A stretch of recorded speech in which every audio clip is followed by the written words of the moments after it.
welcome to Mock the Week. I'm Dara Breen. Joining me this week are Andy Parsons, Ed Byrne, Russell Howard, Frankie Boyle, Hugh Dennis and Alan Cochrane.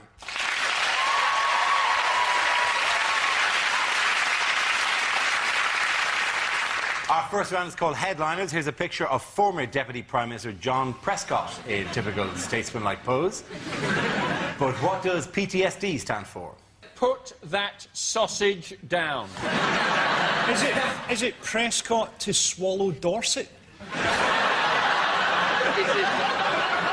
Could it be Posh's terrible surgery disaster? Is it just pies, Twixes, sausages, dumplings? That is essentially the mother load Prescott is fat, isn't it? Or is it Prescott? The mother load is pulmonary thrombosis, sudden death. I'm going to have to steer you towards the correct answer. Prescott tries speed dating. That's not it.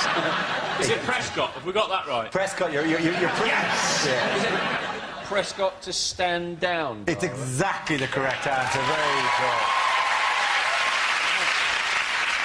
The answer I was looking for was Prescott to stand down. Refers to the 69-year-old's announcement that he will retire as an MP at the next election after 37 years in the Commons. He's expected to write his memoirs and enter the House of Lords.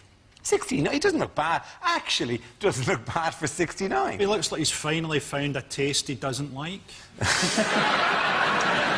He's all right, though, Prescott, I reckon.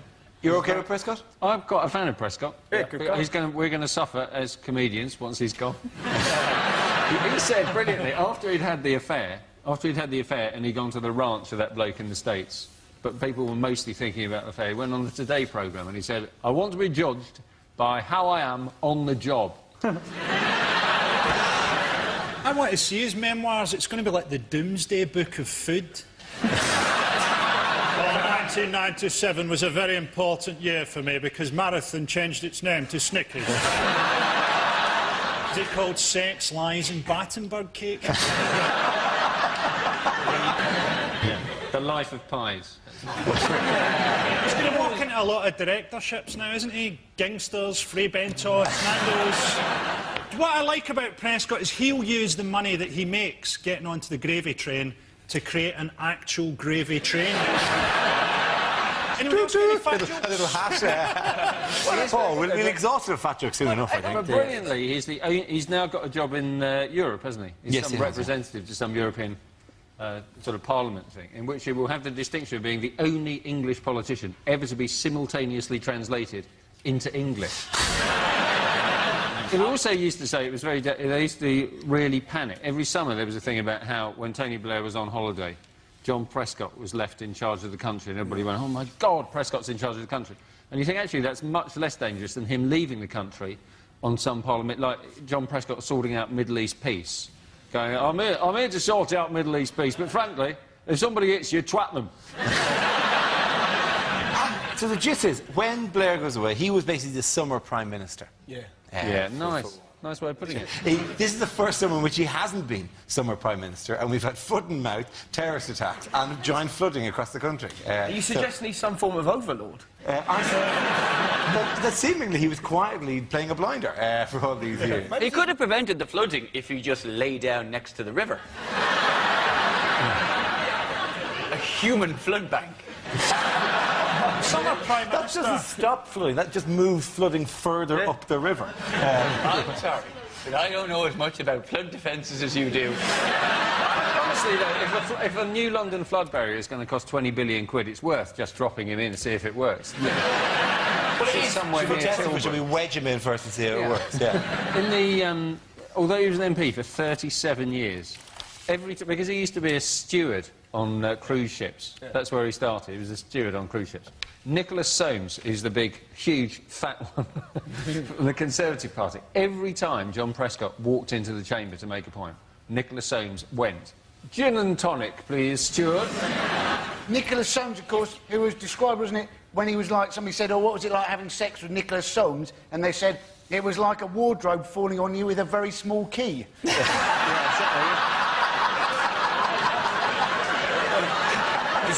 It's an amazing video from MFI, that. It's just like falling wardrobes. What we're discussing these things, what won't Camilla Parker Bowles be doing on Friday? Not going to the Diana tribute. It is, yeah. We're not the sure. The reason being, of course, is that she shouldn't go. Obviously, yeah. you know, she was the one who's partly responsible for them breaking up in the first place. Who else are they thinking of inviting that's going to be totally inappropriate? Is James Hewitt going to be there? Are the paparazzi going to be there? Are they going to invite the safety bloke from Mercedes-Benz? She's not responsible for it. I think, like, it's, you know, she was responsible for the breakup of the marriage, but it's not responsible for the death of Diana. I don't think wouldn't have been in Paris if it hadn't been for her. I don't think it's... Yes, she would. What? Did Camilla book a flight? The thing is, so long as Camilla, like, doesn't arrive at the party on the back of a scooter taking photographs, I don't really see what's so distasteful. But once again, it's meant that the Daily Express has been able to have headlines every week on Diana. I mean, who buys the Daily Express? She's been dead for 10 years. Who goes, well, she has been dead for 10 years, but I wonder if in the last 24 hours something topical has happened. What would be good would be if on the day of the memorial the Daily Express just didn't mention it. They've literally mentioned it every day, apart from the early edition on 9/11. Already have, don't we, the Diana Memorial, which was supposed to, you know, show the joy and grief of her life. And I think that it's succeeded completely. You know, you've got the joy, haven't you, of splashing about in the fountain, and the grief of slipping over on the leaves and smacking your head. What could be a better tribute than that? Not to mention the fact that it's shaped like a racetrack. I've never seen it. It's brilliant. We've got this horrible fountain, and Paris got that wonderful, beautiful, please slow down in the tunnel sign. It's difficult for Camilla to get it right, though, isn't it? She can't go to the concert, she can't go to the tribute day. It's hard to think of a time when it will be right for her to attend any Diana event. You know, oh, and here is Camilla looking resplendent at the Diana paintballing afternoon. What I always find particularly funny is the way in which the public get angry as if they have any say in this. Yeah. As if, you know, no, she shouldn't be queen. No, it's a monarchy. You don't get to pick. That's the way a monarchy works. If you want a presidency, vote for a president. But you're either one way or the other. You can't go, oh, we should have her. She is essentially, in this situation, she is that relative who you invite to the wedding in the fervent hope that they can read through the lukewarm tone of the card and go, let's not go. And you go, yes, 2 more seats for my college friends. Do you know why she's not going? It's because the Queen's advisor told the Queen that she shouldn't go. And you find that must be such a dull job, being the Queen's advisor. Imagine that. Honey or jam on the jam. Who has criticised Camilla's possible attendance, by the way? Was it Ray Mears, the survivalist? when pressed for comment, no, obviously it was the Daily Mail possibly took it too far. The Daily Mail's quote was about her attendance, said, had Camilla attended on Friday, they would all have been damned. That's not over the top in any way whatsoever. Do you know, I've done a computer program that works out what the Daily Mail's average headline is, and it's asylum seekers carry a new type of AIDS that lowers house prices. Well, who won't be there? Do you know who won't be there? Ray Mears. Ray Mears won't be there. No, Ray Mears won't be there. Osama bin Laden won't be there. It's a much longer list than who will be there. It is. The Queen won't be there, because she's on her holidays. How does the Queen know if she's on holiday? She doesn't fucking do anything.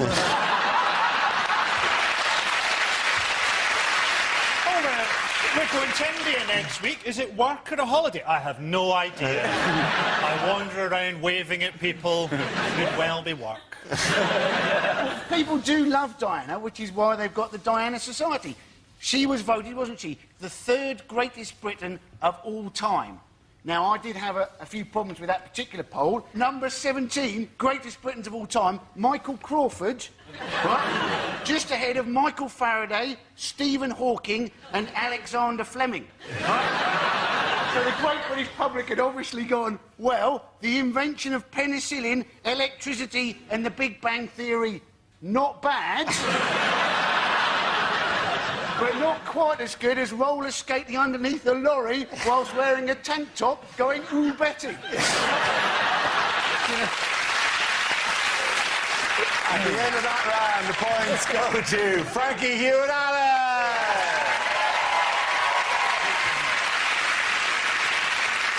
Now we play a round called Monsters of Mock. This game involves Alan, Andy, Frankie and Ed, so if you could make your way to the performance area, please. This is where we test our performers' stand-up skills. We spin our news generator, it settles on a topic, and anyone can volunteer jokes about the chosen subject. The winner as a team are judged to have the best stuff. OK, here we go. Let's spin the wheel. The first subject is kids. Who wants to come in on that? Ed Byrne.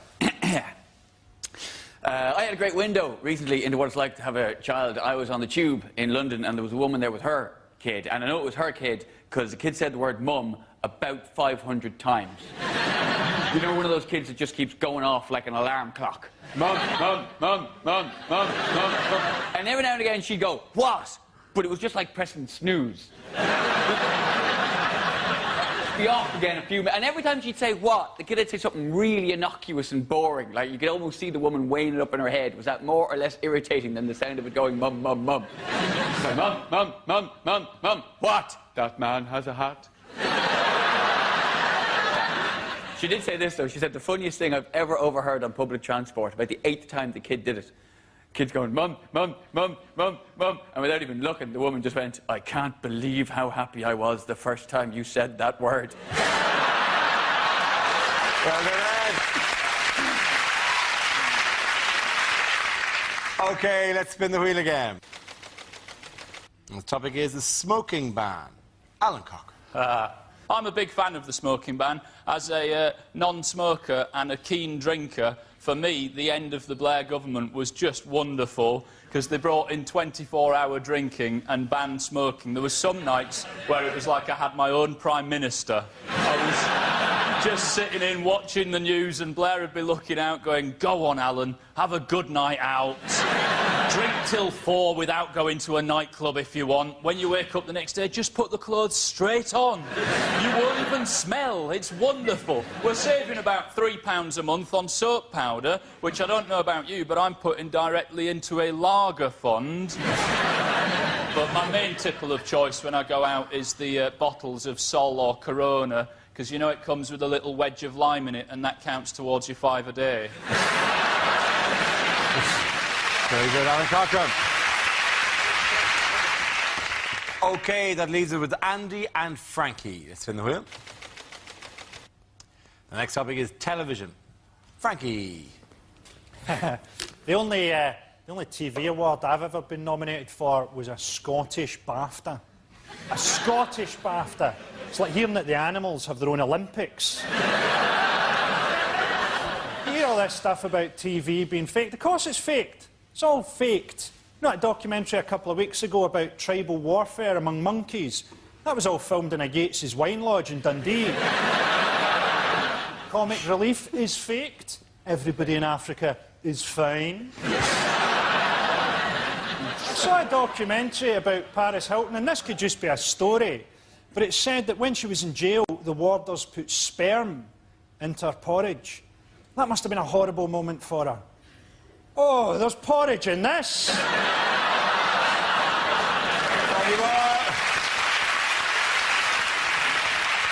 OK, Andy, let's see what you've been left with. Let's spin the wheel. Global warming is what that represents. Apparently, right, we will have more extremes of weather. Now, we're lucky we live in a moderate country, right?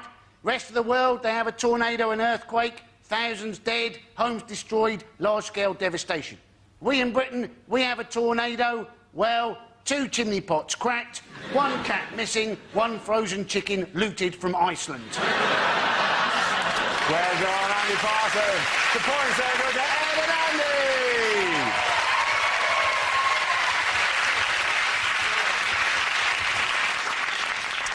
Our next round is called If This Is the Answer, What Is the Question? On the board are 6 categories. Alan, which category would you like? Nature, please. OK, your category is nature. The answer is sparrows, otters and hedgehogs. What is the question? What does Hugh Fernley Whittingstall's breath smell of? What is the least popular Ben & Jerry's ice cream flavour? What is the top-selling porn mag in Norfolk? Who are the entrants in Simon Cowell's new TV show, The Woodlands Got Talent? Name 3 of the deadliest gangs in Royal Tunbridge Wells. Is it, as a child, what did I dress in military uniforms to reenact the Battle of Stalingrad, the German forces being played by a lawnmower?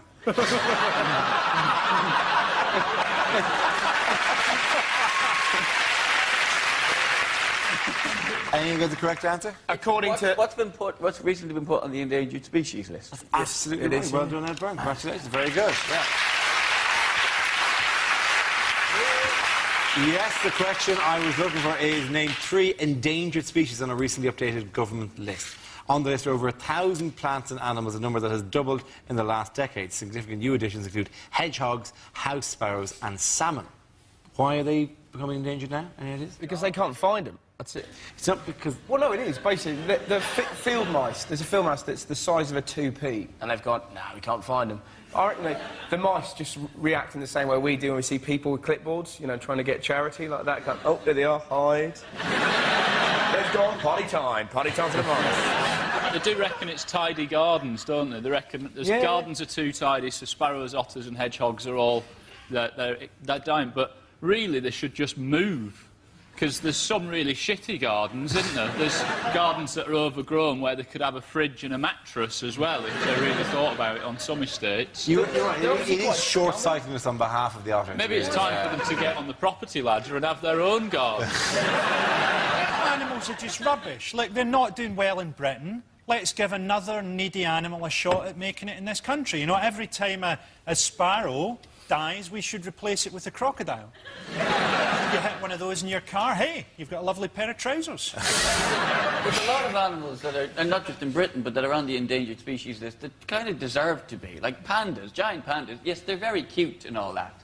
But the reason they're endangered is because they won't have sex with each other, which is a crap reason to be endangered. If you can't be arsed humping yourself off the endangered species list, then you're not worth saving. Do you know what they did in China? There'll be a plaque that says pandas, we gave them every chance. The pandas want to die. The pandas want to die out, and we're forcing them to have sex. Imagine that in your deathbed, some zookeeper's trying to make you hump someone. I can.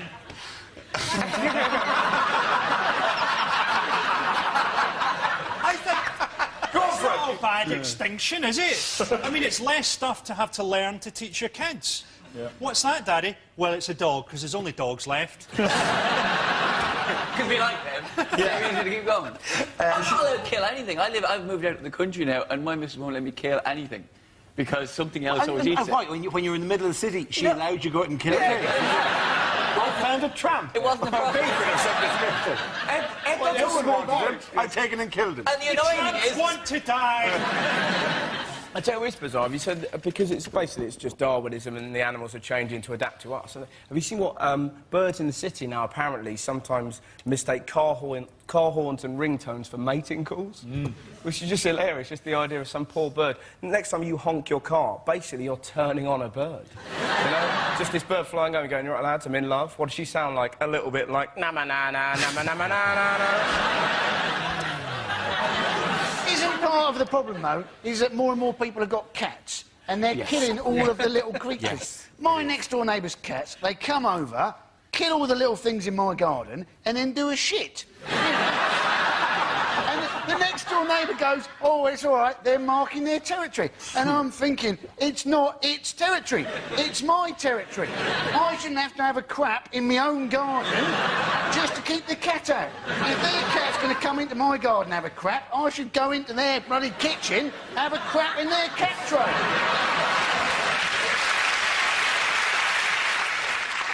I have 2 cats and they murder everything. And then they bring everything back. Like, there is a flip side. And even if they haven't quite murdered it, and like stuff you'd expect, you know, mice and birds, but frogs. Like, I've been interrupted. I watch television and I hear this. which is the sound of a distressed frog. Yeah, Frogs are horrible noises. Scream, don't they? do. Toads scream. It's really, really evil, high-pitched kind of thing. It's a weird diorama. You walk out, like, and there's a frog screaming for its life, and a cat looking at you in a kind of a, yeah. Go back to The Sopranos. There's nothing to see here. That frog sounded a bit like Amy Winehouse. That frog sounded a bit like Amy Winehouse. Do it again. They're trying to make me go to reach it. Which is better, cats or dogs? Now, to me, it should be fairly obvious. Imagine guide cats for the blind. That'd be rubbish, wouldn't it? You know, crawling up fences, walking along walls, hiding under parked cars. That'd muck the blind people right up. Half into the shop and it would just lose interest and fall asleep. I did a terrible thing in Australia. There was a bloke, and I saw the dog. I didn't realise he was a guide dog, and I had some chocolate on me. So I kind of went, yeah, I don't know, flung it, and just saw this poor bloke go... Felt a little bit bad. I once... my girlfriend had a dog, and I shaved all its hair off. It was a spaniel. And then I laid all the hair out on the ground. Oh, my God. Like it was just a sort of flattened thing like that. And when she came back, I went, bit of an accident. She left me not long after that. Are we getting close to the truth as to where all these animals are now going? Frankie roaming the countryside, creating dioramas. She must have gone mental. She burst into tears and then left me about 2 weeks later, Russell. It was 2 weeks later when she came back and only got 3 legs. She thought, that's it. I should go now, but he'll be... I'd go now, Frankie, but he'll be freezing.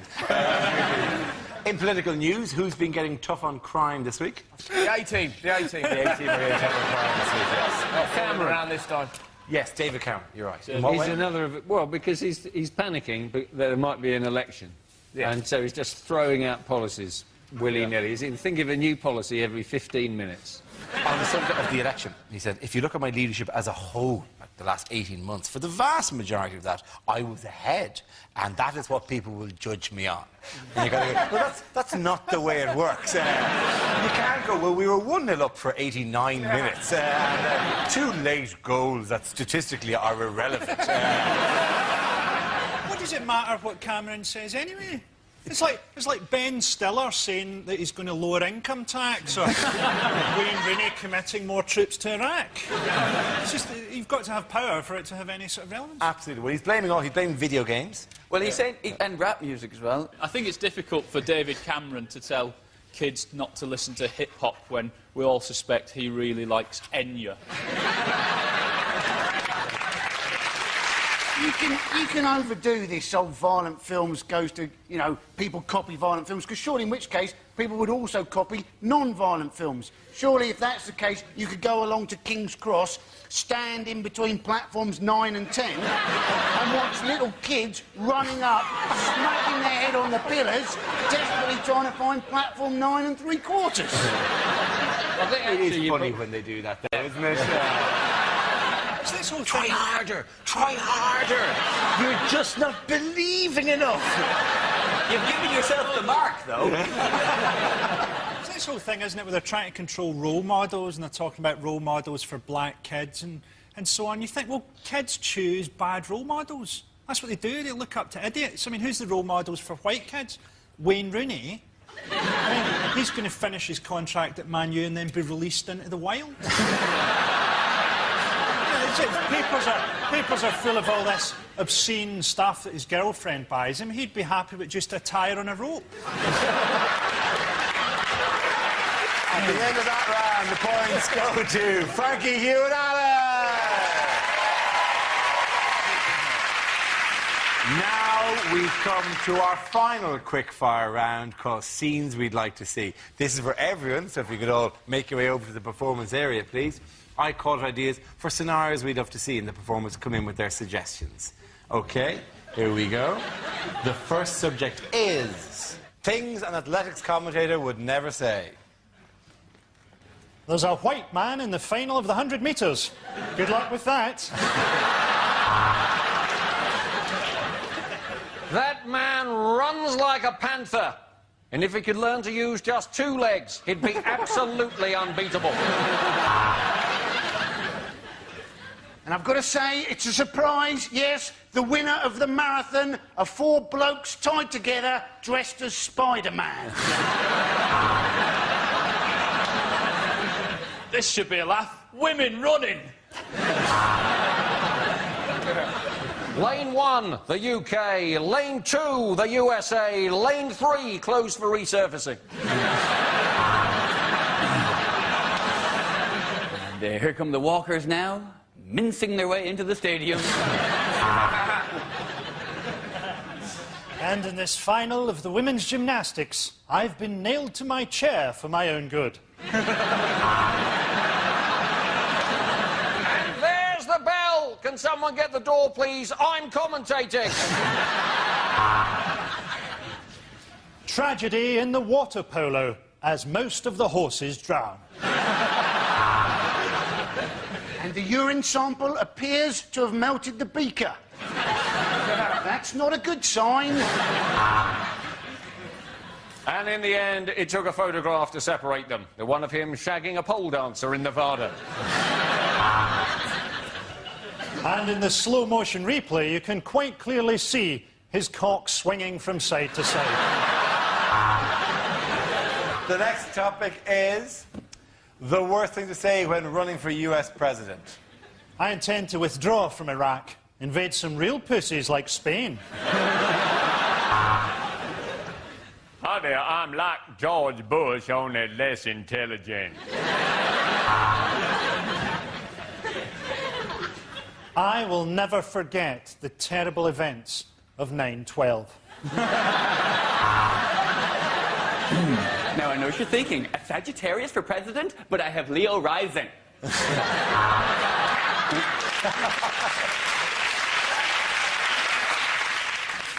Yes, I smoked marijuana, and I inhaled just now.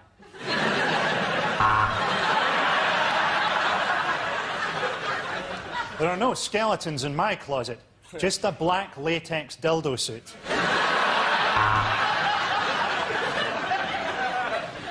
I would like you to call me President Shawada. I have a magnificent war record. It's Pipes of Peace by Paul McCartney. Okay, I'll do that. I got a bad one, though. Okay. Bad one. Whilst at college, I did experiment with marijuana. I did it in snow, I did it in sleet, but I did not inhale. At the end of that round, the points go to Russell, Ed and Andy.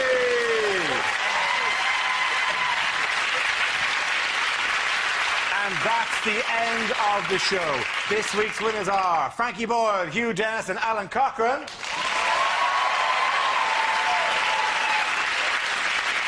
Commiserations to Andy Parsons, Ed Byrne and Russell Howard. Thank you for watching. I'm Darren Green. Good night.